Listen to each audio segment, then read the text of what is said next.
நிலையம் பதவியேற்கிறது.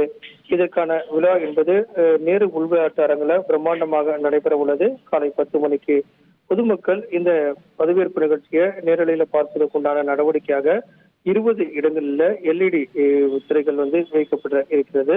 Anna Nagar tower park, Marina கடற்கரை, அதே போல கோயம்பேடு பேருந்து நிலையம், சென்ட்ரல் ரயில் நிலையம், டி நகர் பஸ் ஸ்டாண்ட், அதே போல பெசன் நகர், திருவான்மையூர் பேருந்து நிலையம், கத்திப்பாரா அந்த சதுக்கம், அதே போல செம்மொழி பூங்கா உள்ளிட்ட 20 இடங்கள்ல இதற்கான ஏற்பாடுகள் என்பது செய்யப்பட்டிருக்கிறது. வடபழனி பேருந்து நிலையம், சோழிங்கநல்லூர் ஜங்ஷன் மற்றும் மாதாவரம் பேருந்து நிலையம், ராமாபுரம் பூங்கா உள்ளிட்ட இடங்களிலும், அம்பத்தூர் ஓட்டி பஸ் ஸ்டாண்ட் மற்றும் தண்டையார்பேட்டை 20 இடங்களிலும் இதற்கான ஏற்பாடுகள் என்பது மேற்கொள்ளப்பட்டிருக்கிறது. பொதுமக்கள் பதவியேற்பு நிகழ்ச்சியை எளிதாக இந்த LED திரைகள் மூலமாக பார்ப்பதற்குண்டான நடவடிக்கையாக சென்னை மாநகராட்சி இதற்கான ஏற்பாடுகளை மேற்கொண்டுள்ளது.